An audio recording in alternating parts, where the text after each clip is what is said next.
is up, guys? It's your boy GRC. We're coming at you live every single day at 11 a.m. Eastern. I'm solo today. It's going to be a good one. Let's be real. We got a couple things to touch on today. I want to touch on the Richard Hart Twitter Spaces, Elon Musk, Kim.com. I was watching it all. I was all in everyone's DMs. I was trying to make some sense of last night. And frankly, it didn't make all that much sense. But we are going to cover some spots on it that I know you guys that didn't watch missed. And I'll make it quick so you don't have to figure it out all morning. We're also going to touch on some liquidity talk, but not liquidity providing. You know, if anyone who's watched me for a while knows that I've probably studied every one of Richard Hart's videos about liquidity that he's ever made in his life and taken notes on them. Over there. Actually, I was supposed to take notes today, which I didn't.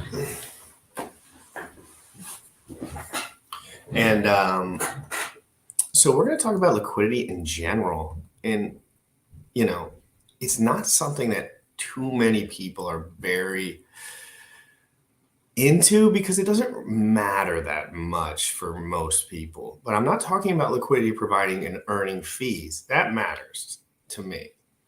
But I want to talk about liquidity when it comes to a lot of the new users buying assets and selling assets. Not so much guys that are going to be selling $100,000 or more in one sell, but more so everyone underneath of that, and what to pay attention to in the ways that people trick you with liquidity, market cap. I want to go back to the basics: market cap, liquidity, trading volume. What actually matters? What are the metrics that really matter? What are the metrics that, and usually they're the ones that rarely few people look at. So I want to cover that today as well. I'm also going to be covering some bearish crypto news. And I was pretty, solidly bearish the whole, Hex birthday pump. Everyone was texting. I was like, come on, don't get silly. This ain't, no, we're not going there. We're going to stay solid, emotionally fit, and we're going to think about the markets as a whole. And that does not mean I'm not getting slightly bullish. Q1 2020. Q1 next.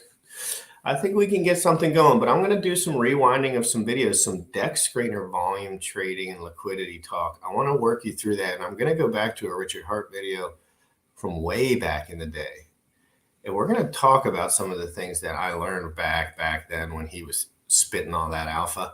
And we're going to talk about the interactions with Elon, Kim.com, Richard Hart, Twitter Spaces, Mario. These guys are so bad at hosting Twitter Spaces. A small child with a missing limb could do a better job than Mario. They're just so busy telling everyone how many followers there are, but they can't tell someone to mute their mic. They can't have order. They have no backbone.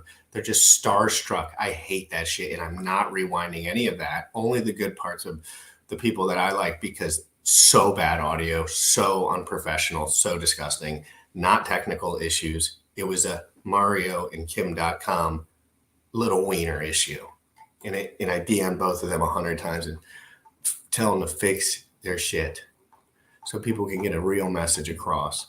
They're like, Elon's here. We got 1 million followers. Anyway, Crypto in the Morning live every single day. We know we got so much to cover today, and we got DeFi proof to cut it in. Let's go share it out. Tell everyone I'm solo, baby. Who knows what the F I'm going to say. But if you're new, you're going to want to watch this episode. When I have a less of an audience on a Sunday, I try to give more of the uncomfortable truths because people really don't like to hear that stuff too much. But it's really important when it comes to your portfolio long-term. Remember, no one cares about your financial situation more than you. So you must learn all the details. And that's what we do here at Crypto in the Morning. Get your notebooks out. Take an hour. Focus. We're going to have some good stuff going on. Let's go. You already know what time it is. Crypto in the morning. Crypto in the morning. Crypto in the morning. Waiting on phone. Crypto in the morning. Crypto in the morning. Ready to take notes. Crypto in the morning. Crypto in the morning. Crypto in the morning. Waiting on phone. Crypto in the morning.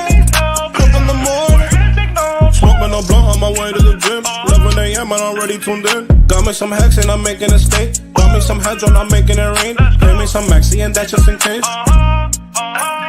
GymRat sent me to show you the way. DeFi Pro, Crypto in the morning. Crypto in the morning. Crypto in the morning. We don't fall. Crypto in the morning.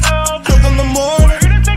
Crypto in the morning. Crypto in the morning. Crypto in the morning. We don't fall. Crypto in the morning.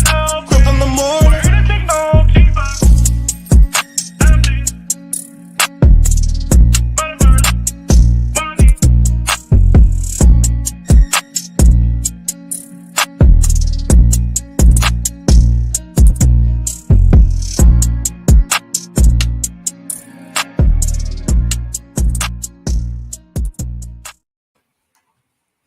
First things first, guys, we're going to cover what you all want to see first.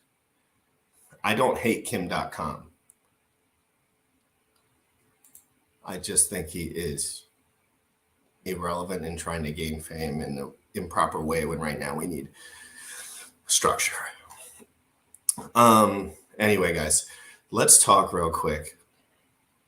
And I want to hear all your thoughts.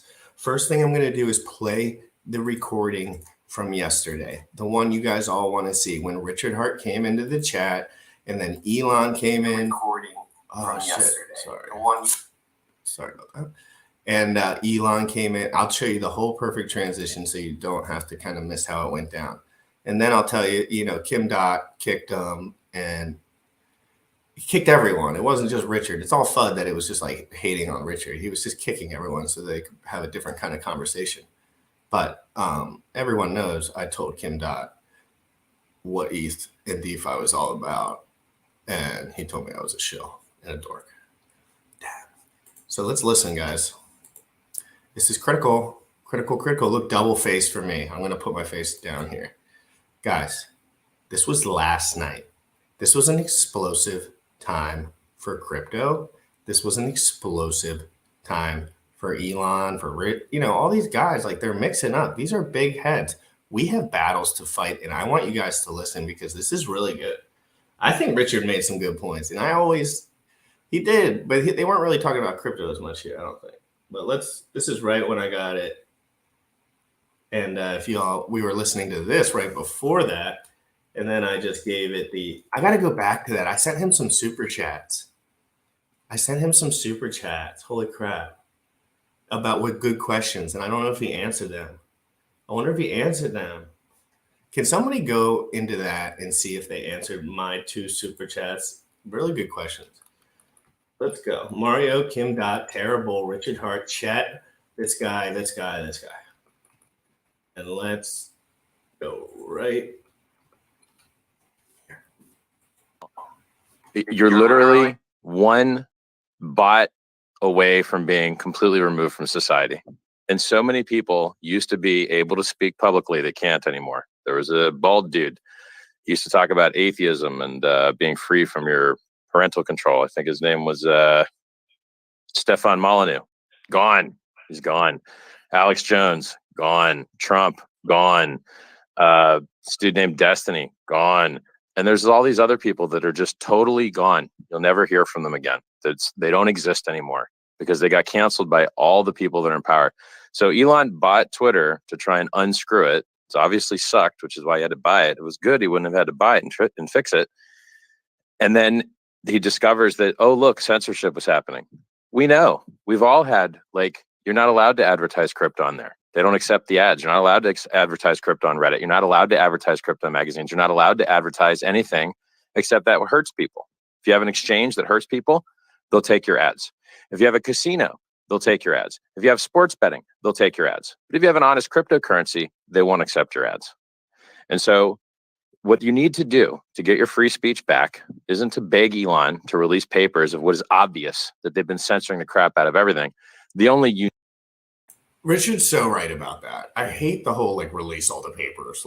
Guys, didn't they jack everyone's cell phone number from the Twitter space that was hosting or something? Someone DM'd me or said something about their telephone numbers. Does anyone know about that? I'm kind of curious if anyone heard anything about that. I'm not exactly sure. I didn't think about it, but did they get their tellies hacked? That would be a GRC would not be a happy camper, and I'm a pleb, so I can only imagine. Oh God. unique or interesting part of which was the ruling party had some say in it, which is obviously a First Amendment violation. And by the way, my people, the Hexicans, for you guys that don't know, I founded a cryptocurrency. My people are receiving government subpoenas asking them for records of every conversation they've had with other people about the product. Now explain to me how that's okay with the First Amendment, how that's not a chilling effect, how that is not a slap strategic lawsuit against public participation. The government is fishing expedition asking people for their conversational records with me. Why is the government subpoenaing people's conversations with me? This is happening to me. So is anyone else on the call having people subpoenaed for their conversations? No, just me. It's not a fair world that we live in. And where's our redress? Where do we go to get fairness for this? So what I'm saying is the solution for all of this censorship crap is to treat the utilities as utilities and break them up like you did Ma Bell when Ma Bell was a monopoly. We have now public-facing communication services, such as social media, that are more important to us than the telephone systems ever were, but they were smart enough to break up the telephone system and allow competition and allow greatness and allow excellence. And that's why you could buy DSL from 10 different providers, even though they go through the same central telecom switch. That's the reason you could get internet from 10 different places instead of just having AOL. So regulating these utilities will give you your freedom back. Giving you data portability will give you your freedom back. There used to be a hashtag on Twitter called net neutrality. And net neutrality meant that you and your packets and your data had to be treated the same as everybody else's. And they couldn't decide to just like, oh, you want to send a Bitcoin transaction? Yeah, we're just going to put a 10% tax on that.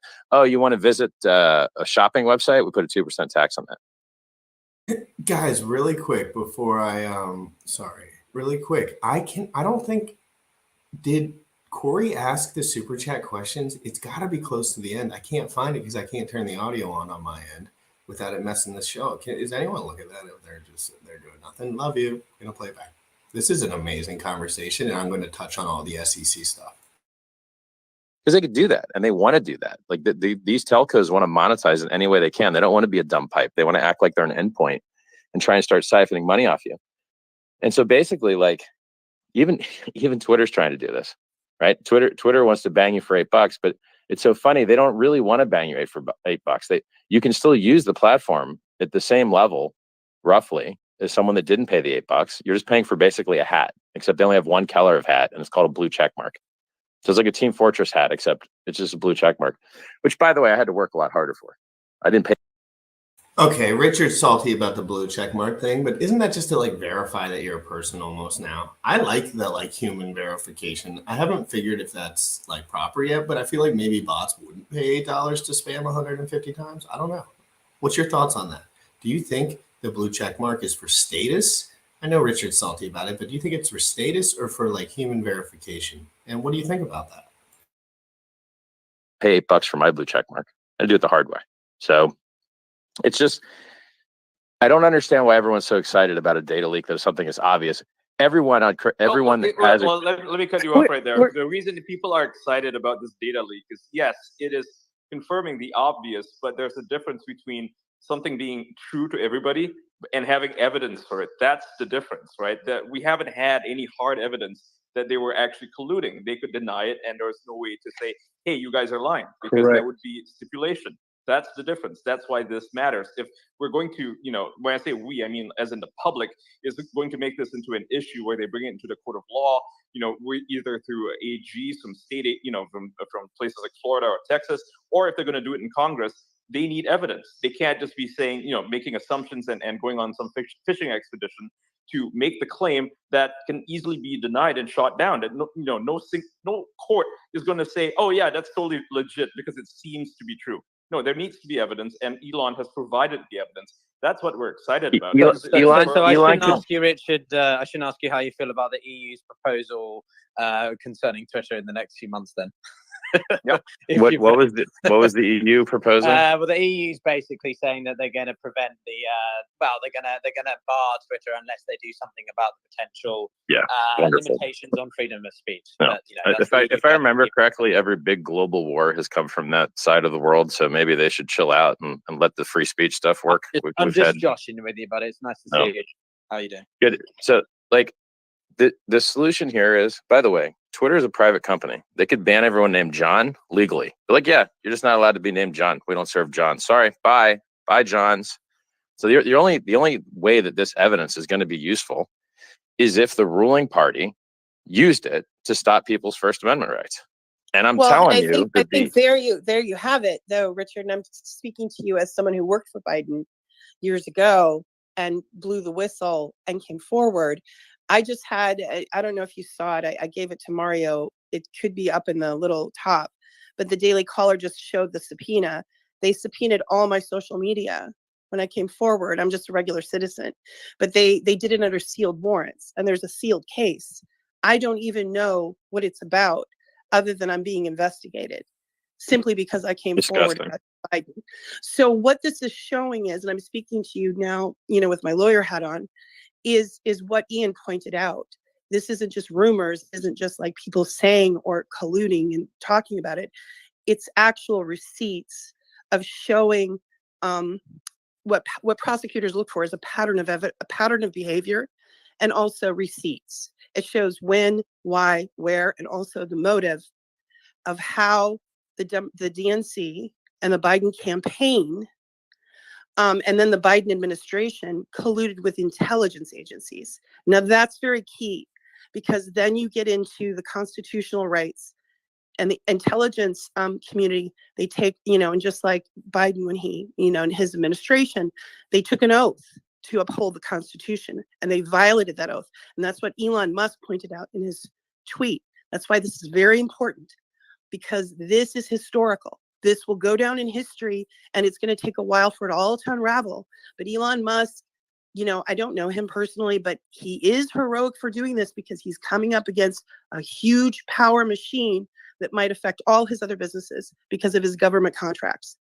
Because he's exposing that the intelligence community behind the scenes violated U.S. citizens' right to choose their own political candidate by suppressing information that was of the public interest. So yes, there will be huge reveals. And I think probably the reveal today, I don't know, but I'm wondering if it's going to be more about the intelligence community and that collusion, as well as corporate media. Now, the corporate media, they use PR firms for. So anyway, that's I just think it's funny that the company that's trying to make it better is the, like, when every single crypto channel has been banned off YouTube multiple times, where's our leaks from YouTube? Like, hey guys, can my YouTube channel's never been banned or anything. Is he talking about like big YouTube channels or like little YouTube channels? My channel's kind of little, but man, we pack a punch. Don't get it twisted. And we're gonna dominate long term because GRC doesn't stop. But what do you guys think about that point? What do you think about the guys getting banned and is everyone really getting banned? I don't really know. I don't really pay attention that hard. Is everyone getting banned from YouTube? If you want to watch the rest, you can go to the video from last night. Yeah, if you want to watch the rest, you can go to the video from last night. It's my one past live stream before this one, and you can watch the rest of it. It gets pretty crazy, but I am going to play it for another couple minutes. And you guys stop screwing us, right? Or like when magazines won't accept ads. It's just sad that we only get, the only people leaking data are the people that are trying to help us in the first place, you know? Like we just have Twitter stuff because Elon's nice enough to hook it up. Well, and you know, the other point with the DOJ stuff, like in my case, I didn't even know that my communications were all being taken under sealed warrants.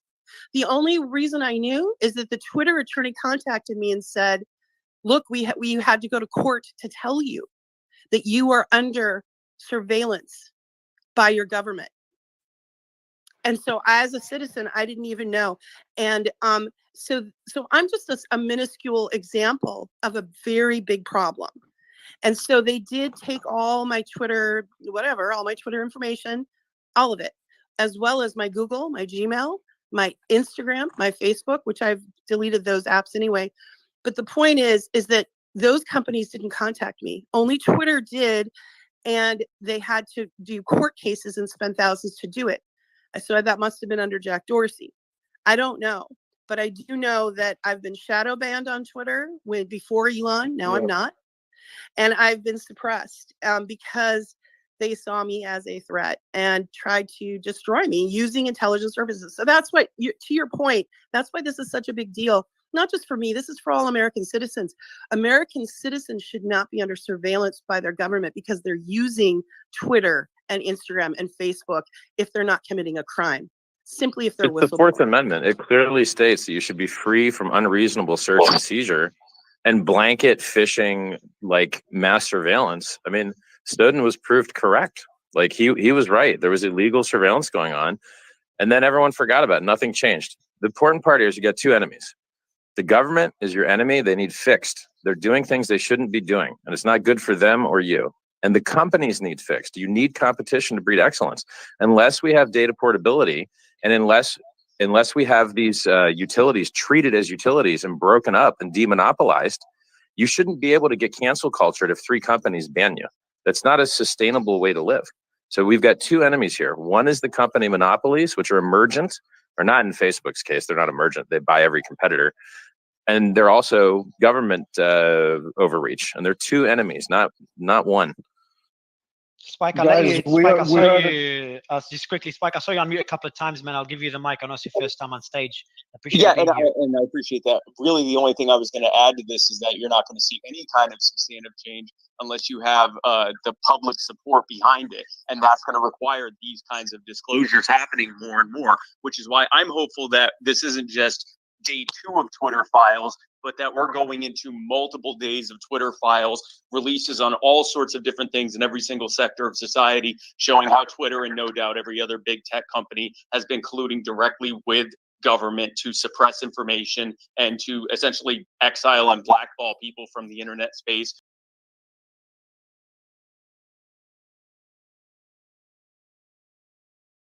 All right, guys.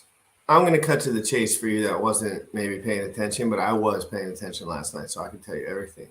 Richard talks barely at all anymore after that, and then Elon comes in the chat. And then Kim Dot kicks everyone with a brainstem out. And that's not true. But he kicked everyone out basically because he wanted it to be a little more clean discourse, I guess.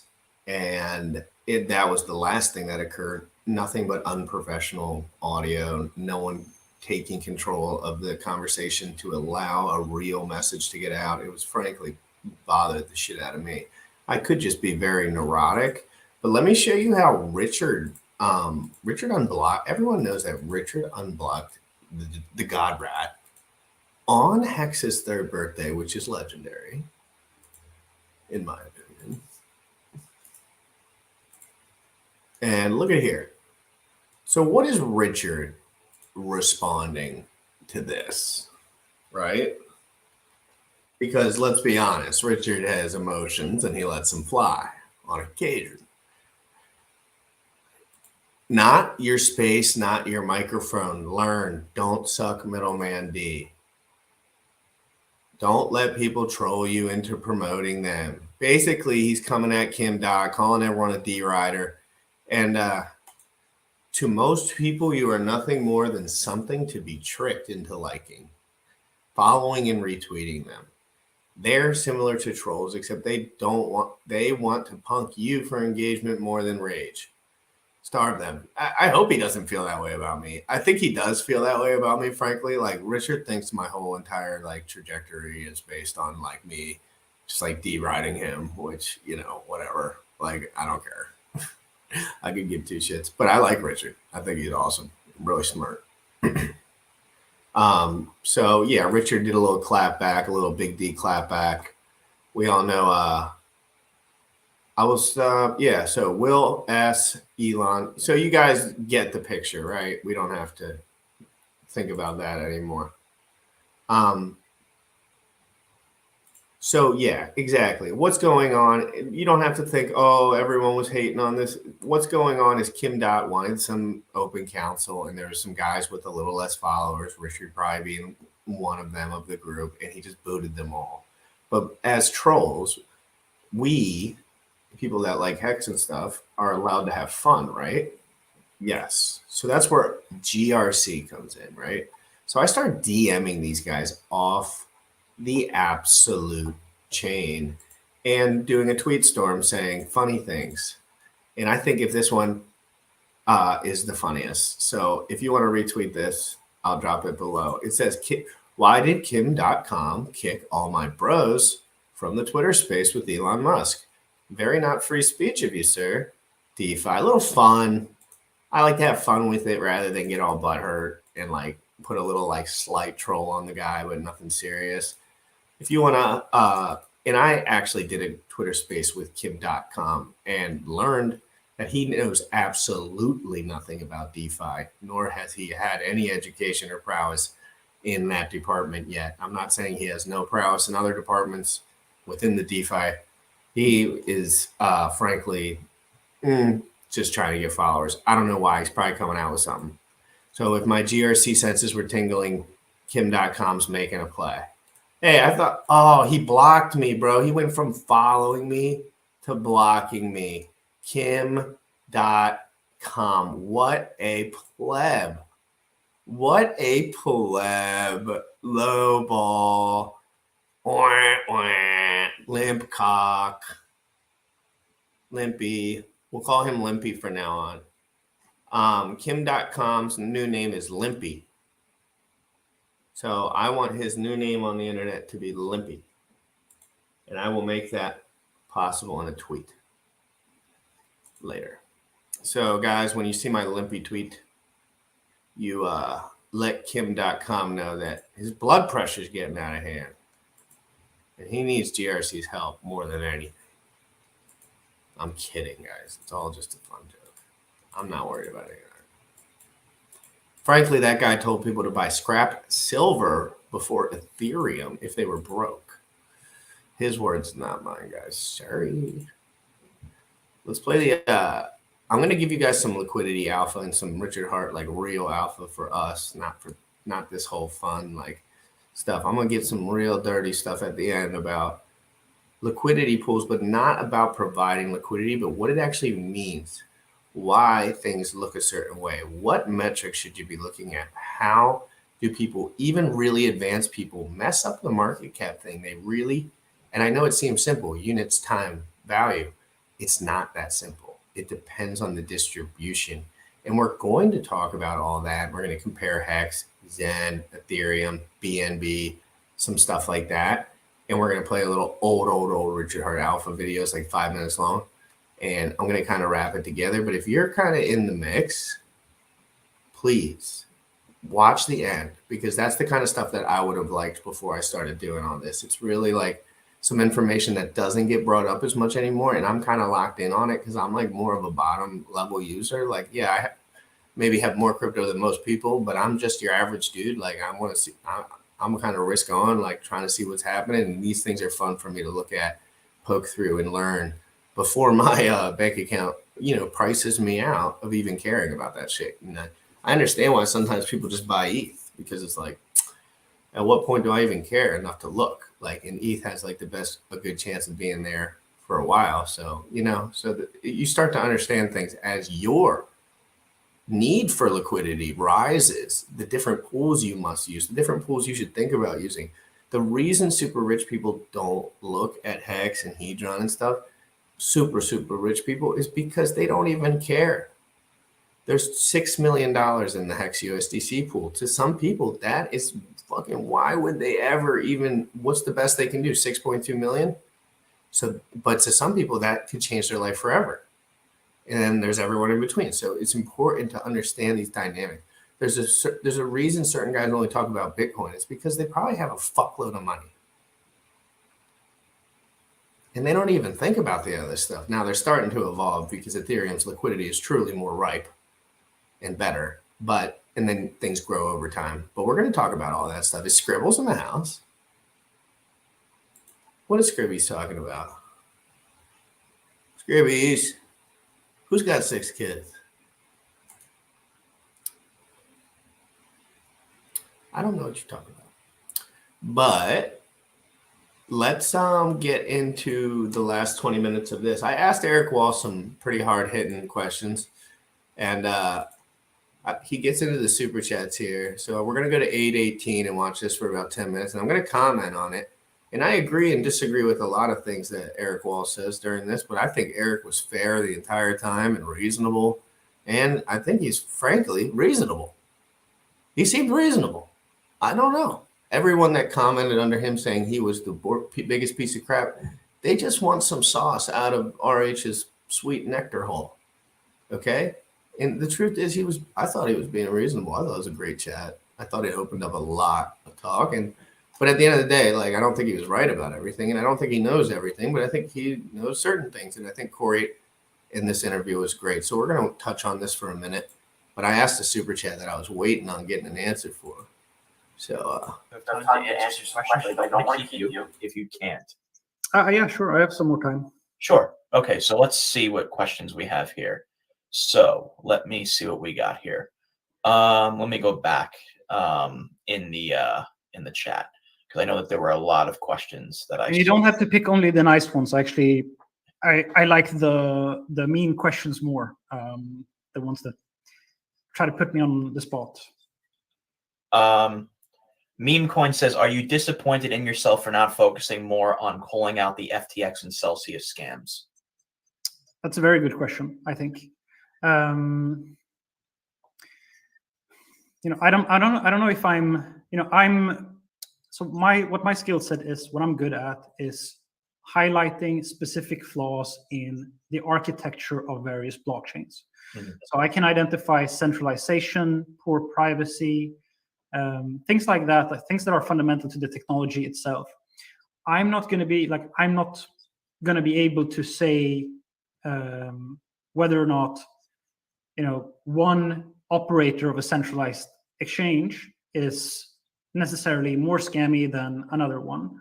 So like my skill set is not understanding what happens between the curtains behind the curtains of centralized actors. It's understanding various blockchain constructions. So understanding different layer ones, understanding different layer twos, understanding the economics of various projects. But in the FTX situation, I didn't know what was going on behind the scenes there. What I do as a general principle is that I make a point out of not recommending people to go to centralized exchanges. I never shill any ref links. I never recommend anyone to go and chase after yields on any platforms like that. So, I suppose I'm glad that I never recommended anyone to go sign up on FTX and And can I get everyone's honest opinion on the chat? If just a quick one line, did you think it was a reasonable chat? 1. Did you think he was leaning too much unbiased? 2. So if you thought it was reasonable both ways, I want you to say 1. And if you thought that Eric is just a hater troll, just put 2. But I want to know for real, what do you think? Lend out your coins there, because there were a lot of other influencers in their space of sort of my caliber that did that because they trusted FTX so much. The thing that I am a little bit disappointed at myself with is that when Sam entered the stage, when he sort of became really popular, was during when SushiSwap rose to fame, and he took over the project after Jeff Nomi. I wasn't very impressed by Sam. He didn't strike me as a person who had a deep passion for cryptocurrencies themselves. Like, for example, one thing that I judge people by on Twitter is like how far into very nested threads do they go in and ask specific questions to learn things. I never saw him going more than like 2 or 3 comments down about some specifics of a cryptocurrency. So he didn't strike me as a super curious learner in the cryptocurrency space. And I also found his threads that he was writing a bit like mid-level intellect, and I wasn't super impressed. But I didn't voice those concerns because a lot of my investor friends had a lot of respect for Sam. So I wanted to allow him to prove himself. And I decided to I didn't know Sam personally, so I'm gonna not. Does Eric hold any hex? If so, why? And did he sacrifice for Pulsechain or PulseX? I'm gonna except that I can already stated that 69 within a year. That bet by buying ago, but from does go to the moon. Hex financials. Richard Hart's seat today with control. Let's just say the question, Eric. Of course, financials. That's fine. So Sean Min has a great question. Eric, if you took over Richard Hart's seat today with control, let's just say no one knows who controls the OA. We can only make presumptions. But if you took over Richard Hart's seat and you, let's just say you personally had control of the origin address, what would you do differently with Hex's best interest in mind? Yeah, that's very difficult because, I think that the Pulsechain project launched through conducting, this 2017 style ICO where they basically put out a crypto address. People sent money to that address, and then the person who receives that money is then supposed to, I know we're not supposed to say that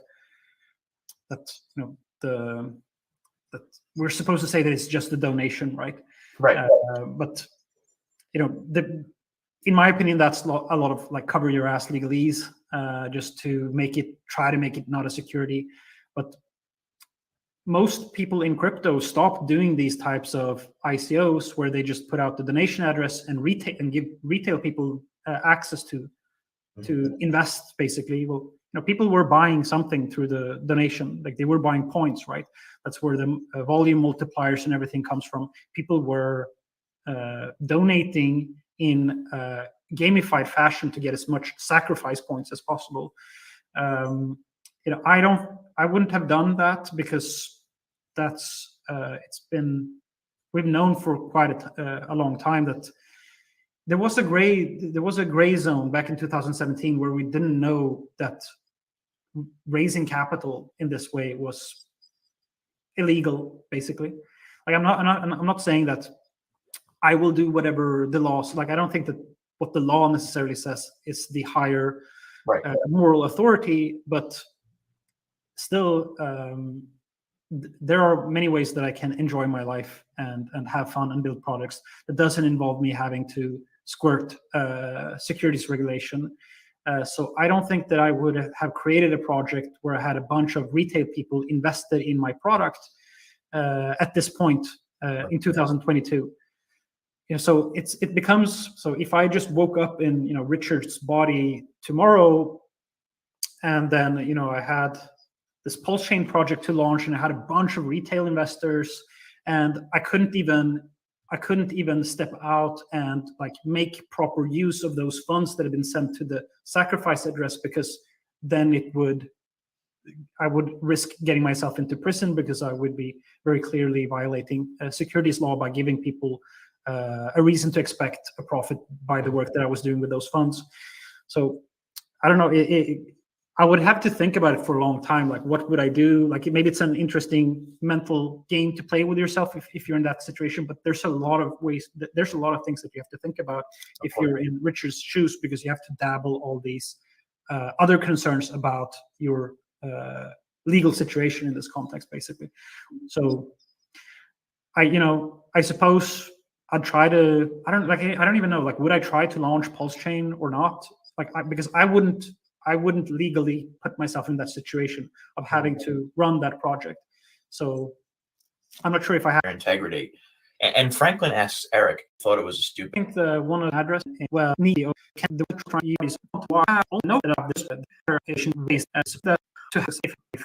change. And then one more question, and I like this question from Finn Bear, is would there be any change in the T-share?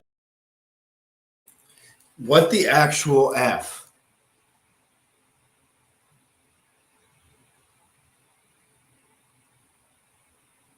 I asked 2 questions. I was the first one to ask a question. And then I asked 2. And they were so good. It was about the gas fee structure.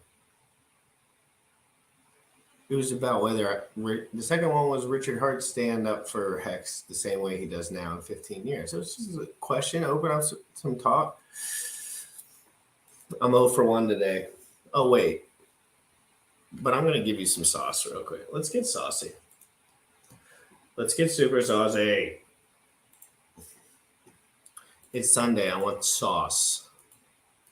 If you guys want some sauce, I want to see biceps in the chat. I'm going to talk about some alpha till the end of the show.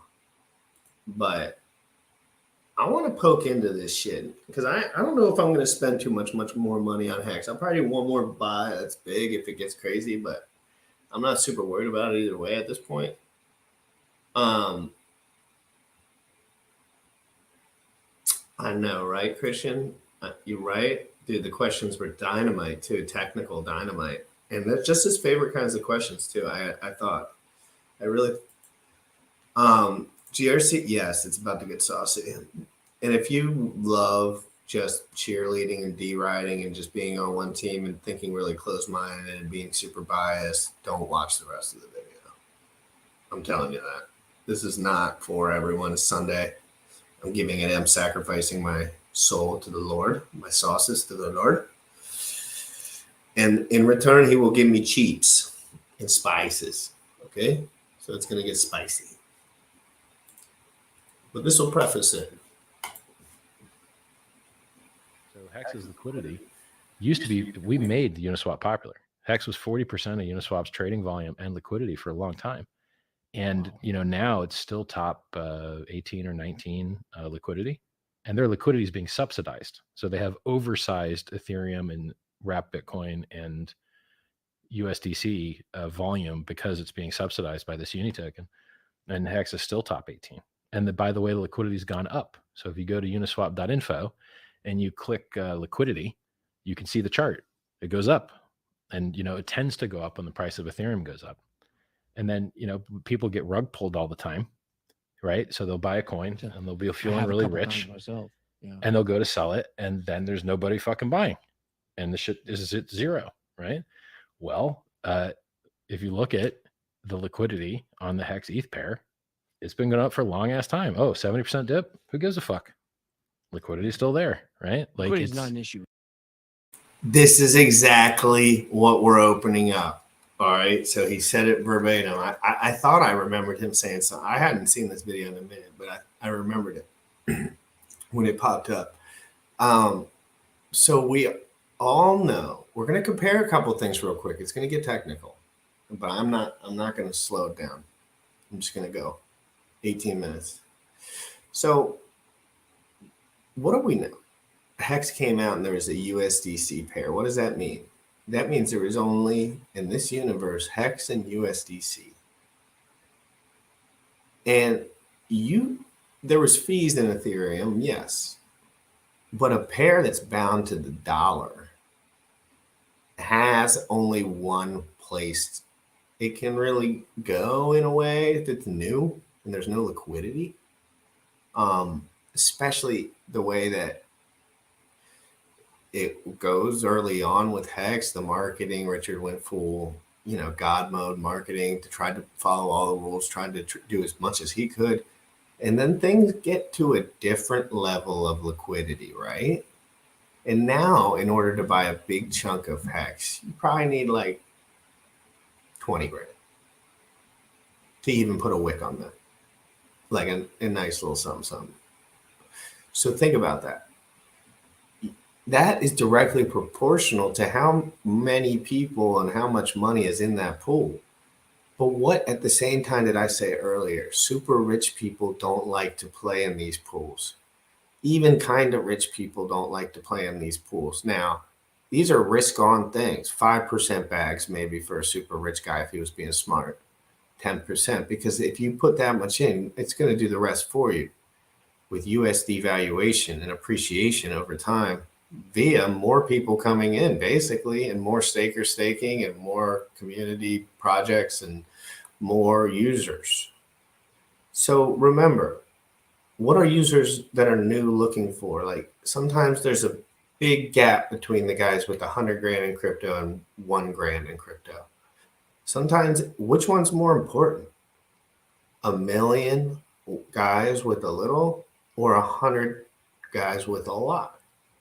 And it depends, because what are they just, at some point things get to a point where they have thick volume.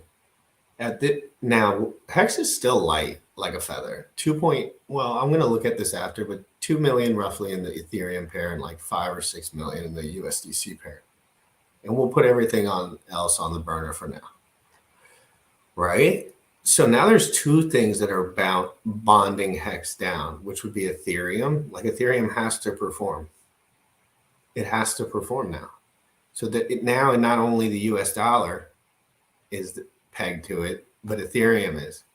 And at some point, someone came in with a big bag of Ethereum, and those changed the dynamics of Hex, but people didn't really see it. It didn't really show on the chart yet.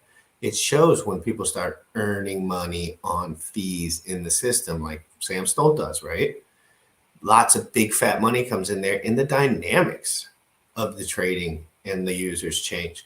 People don't really love that I come out telling everyone about liquidity providing and how much money you can earn on fees and how much money the big numbers in the pools that I show earn on fees. It changes dynamics over time.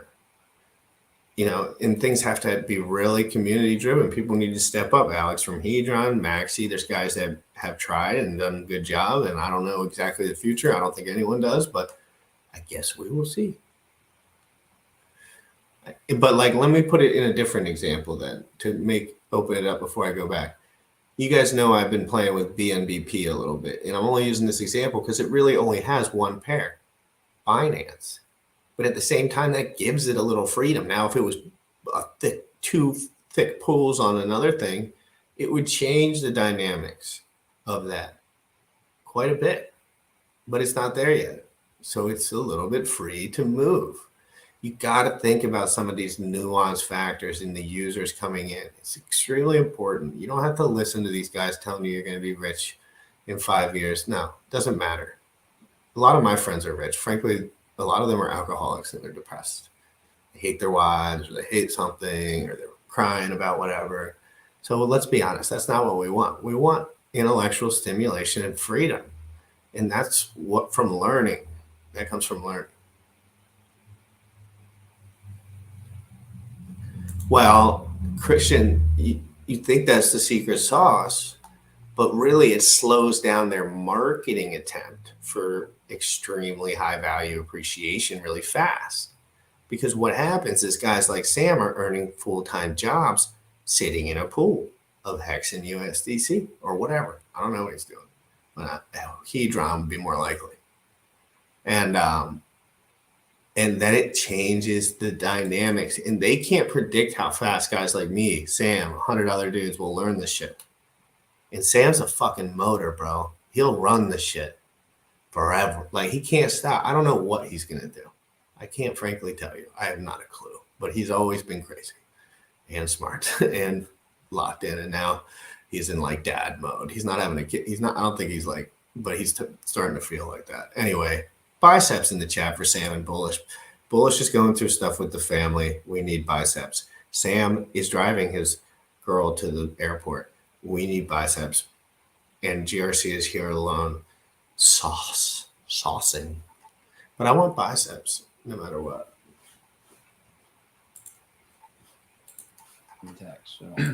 I don't think so. And people have this misunderstanding, right? They're like, oh my God, there needs to be, the market cap's what, 5 billion? Okay, there needs to be 100 billion of liquidity there. Because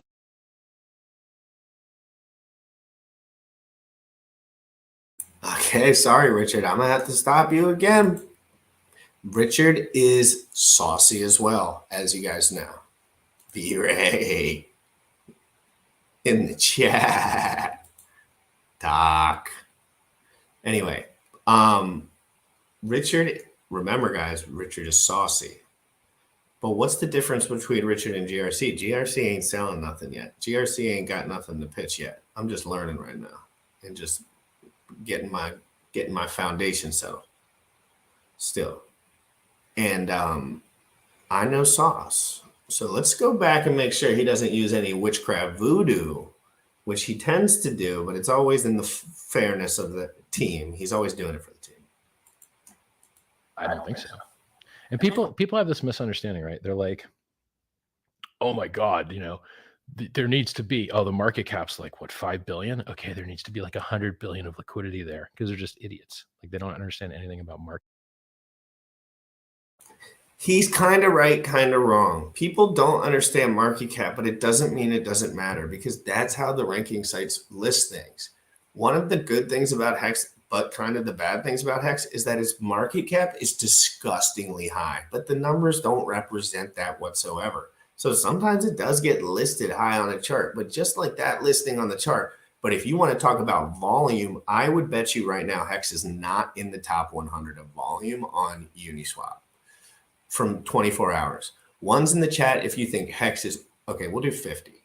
I'm going to say 100% Hex is over 50 for trading volume on Uniswap, on all DEXs actually. Whatever Nomics shows, probably all DEXs. So I'm going to say it's close to 100, like close to 100 or 75, or maybe even over that. What do you guys guess? If you had to guess, what, and that's the amount of US dollars that's being traded within a day. What do you guys guess? If you had to guess, I'm going to look at it after, but I'm going to guess it's like 75 to 125. And I have no idea. And we're going to look at Nomics just because I know that it actually shows it on there properly. So let's watch the rest of this. So yeah, I don't think the market cap reflecting the numbers of Hex really shines on it well, because frankly, the market cap is holding it up, but there's no liquidity for guys that want that kind of market cap to really diddle daddle. So he's kind of highlighting that to like get his point across, because he knows nobody understands that. Markets. You're like, okay, let's do that experiment, right? Houses have values, right? Okay. Is there a fucking liquidity pool, an order book for houses sitting somewhere where there's a bunch of fucking liquid house bids just waiting? No. But bro, who's going to buy your fucking house, bro? There's no fucking order book full of bids waiting for your house. No, that's not the way markets work. The people are just stupid. Go add up Bitcoin, add up its bid side support, right? You can go to bitcoinity.org and click the combined order book and add up the bid support, and then see how it compares to the fucking market cap. Every market in the world has market caps vastly in excess of what the fucking bid support is, period. Because it wouldn't be capital efficient, right? Like if everyone had to just take all of their capital and sit it dormant in a fucking order book, you wouldn't have efficient markets anywhere.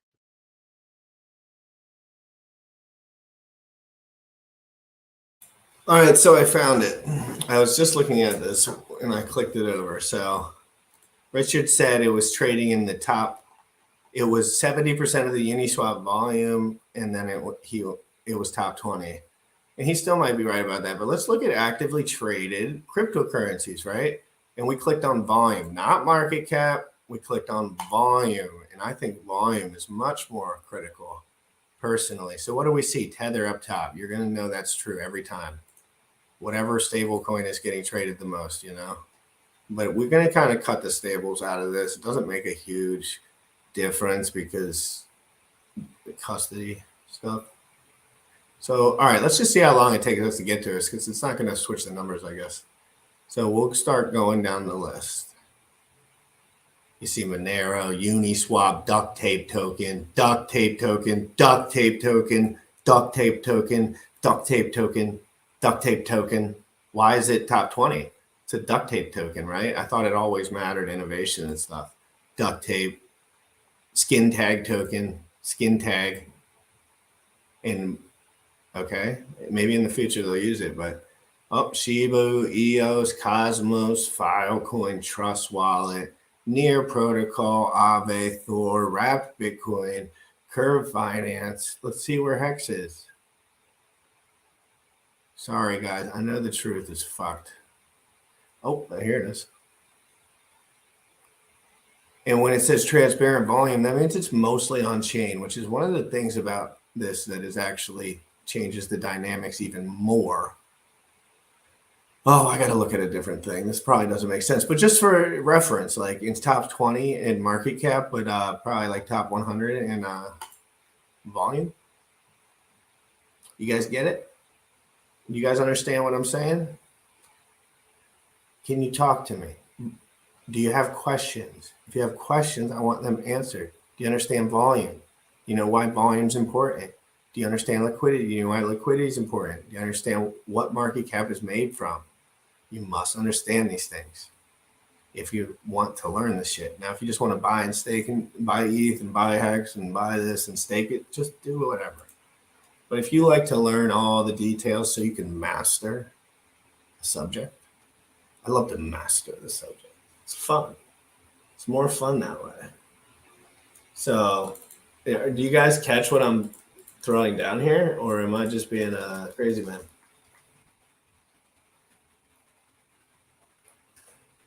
And don't, oh my God. Should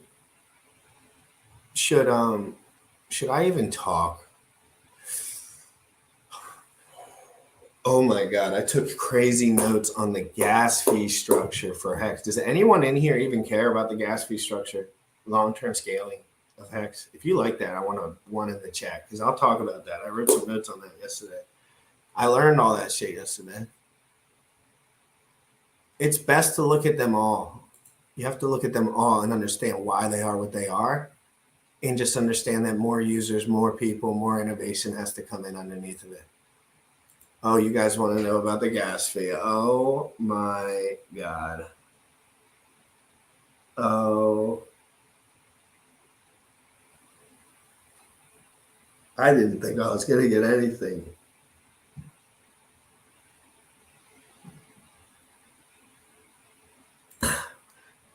Incorrect footsteps.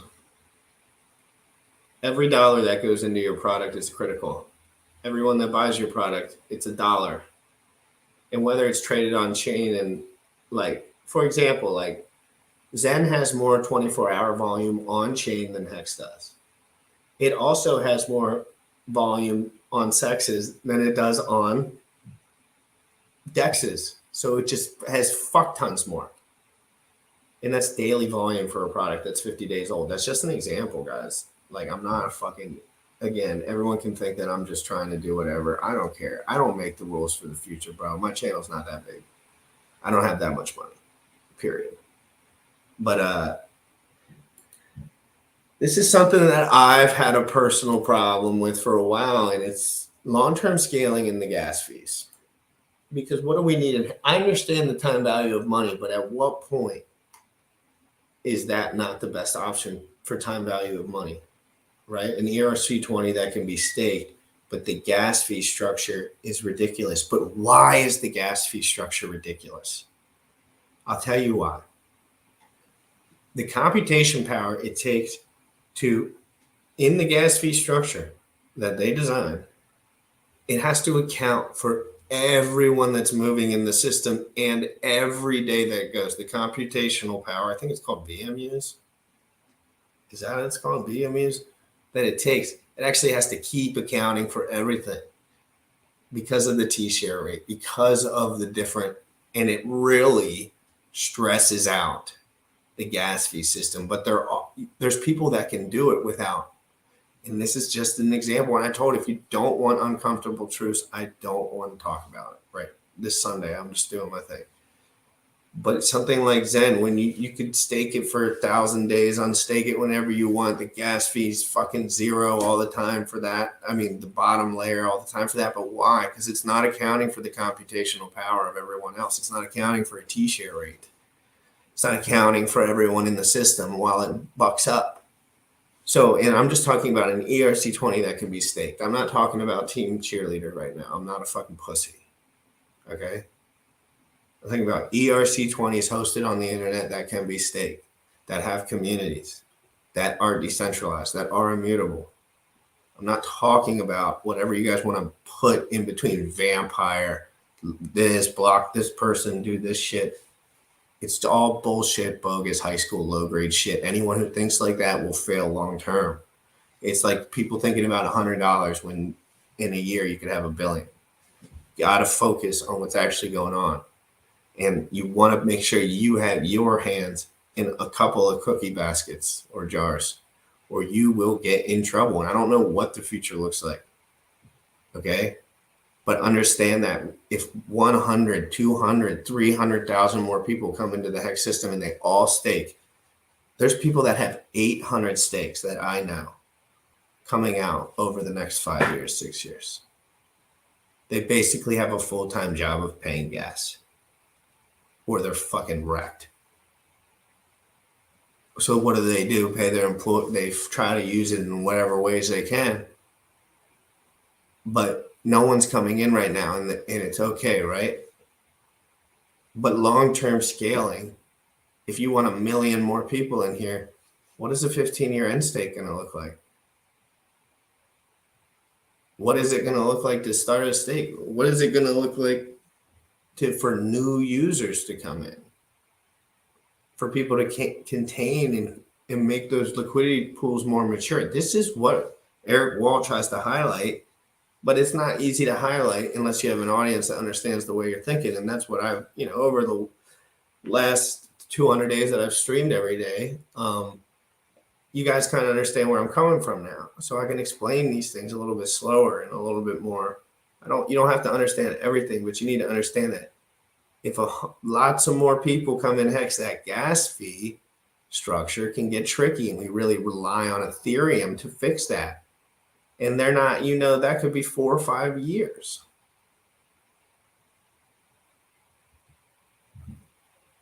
And, imagine all the rules in between. I want us to think critically about this. I want us to game plan. I would like if Richard came on the show and talked to me. But it seems like sometimes that's not the most important conversation to be had. And that's okay. Like, I ain't worried about the shit. Like, I got my hands in all the right stuff. You guys go pump my bags. Richard, go pump my bags. Jack, you pump my bags. Jacob, go pump my bags. And they're all my friends or whatever, obviously, like, no hard. That's what they do. That's their shit. They love that shit. But I ain't pumping your shit.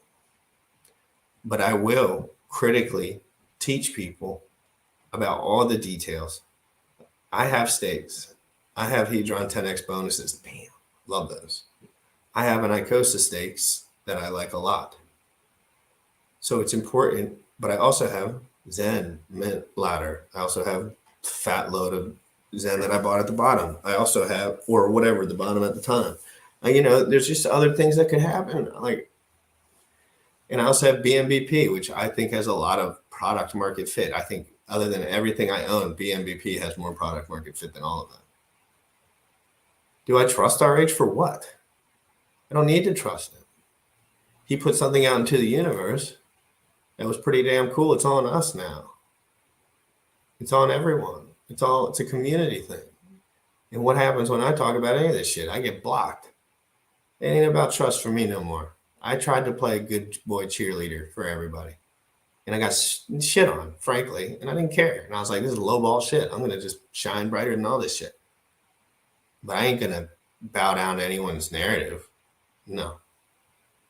I'm too young and I'm too aggressive and I could do this well, I think, if I focus and align my will. So I'm not going to bow down to anyone's narrative. I'm going to be my own narrative. And I think that's what men should do in general. Let's watch something else. What time is it? Oh my God, I got to go. Guys, I got to go. I forgot. It was Sunday. Do you think he has the best interest of hexagons in mind? What's a hexagon? Am I a hexagon? Or is that just the guys who stake? Or is that the guys that are liquid? Or is that the guys that are what? I don't know. Does he have the best interest of people? I don't think Richard Hart knows the future. I don't think Richard Hart is a psychic. I know that these are risk-on assets and that you should stay on that track because there's no one, including him, that can tell you these aren't risk-on. I do think Hex could scale. I just don't think everyone knows exactly how the future looks. So I think it's important to open up both sides of these conversations. And I'm going to just speak my truth. These are the things that I think about in my own time. These are the things that I think about. And guys like Eric Wall get shit on and all that stuff. I get shit on all the time too. And then it's like Richard unblocks me. I make a funny post and it's all good to go. But no one wants to have open counsel with me. There's not a Hexican that wants to come on this show anymore unless they have a product. Really. Why? I ask tough questions, and I know the details behind them, and they usually do not. And the ones that come on usually do. So if you see anyone on here, it's usually like a filter. Really, I invited Richard today. Who else did I invite? I think I invited Jacob, but I might. Do you think he's honest? Answer the question, bro. Do I think he's honest about what? You need to ask a good question, Hexter. It's what you need to do. Honest about what? You think I ever think RH has a total white lie flipped up? He flips up all day long. I've watched 150 videos of him for 10 hours each and fucking listened to his book 10 times. Yeah, he's wrong about a lot. Sometimes he does lie, but sometimes he does not. And sometimes he's awesome and he's just a human. I don't think of him as like a deity of sorts. It's answered. Like, I don't know what the fuck am I supposed to say. I know Richard's intentions to a T. I don't. But he's a flip-flopper. And whenever I call him a flip-flopper, he attacks me. First time I ever talked to him one-on-one, he attacked me. And then he tried to bring up Zen and call me a shithead. Like, that's not like, that didn't make any congruent sense to me at the time, but he's still cool. Like, I still like him. So anyway, have an amazing day, guys. Watch some football. Commanders are playing the Giants today, and I haven't been excited about Commanders football in a long time, or Washington football team, as you can see. Oh, where's my shield? Oh, I must have put it somewhere else. Anyway, big football team guy, I guess. I didn't watch for a couple of years, but now I'm like at my desk a lot, so I turned it on. And so no answered, bro. Thanks, bro. No good question by you, bro. Stupid, childish, one-sided bias, uncritical question asking that no human should answer because of ignorant. Like, I'm not going to just say, like, I'm not a fairy. I'm not going to tell you little like fairy stories about the future to get people excited about shit. That shit will get you SEC violations. Anyway, have an amazing day, guy. Crypto in the morning every single day. I love you guys, and I hope all this stuff works out. And I hope all these guys are way smarter than me. And I hope all of them are working way harder than me and going to crush it, and just everyone dominates moving forward. I'm just trying to think critically about all the signs. Have an amazing day, bro. Everybody, Hexter, everybody, I love you. And I will talk to you soon. DeFi proof. Biceps are bullish, and Sam. I miss them. You already know what time it is. Crypto in the morning. Crypto in the morning. Crypto in the morning. Waiting on phone. Crypto in the morning. Crypto in the morning. Crypto in the morning. Crypto in the morning. Crypto in the morning. Waiting on phone. Crypto in the morning. Crypto in the morning. Smoking no blunt on my way to the gym. 11 a.m. I'm already tuned in. Got me some hex and I'm making a stake. Got me some hedron, I'm making it rain. Play me some maxi and that's just in case. GymRatCrypto sent me to show you the way.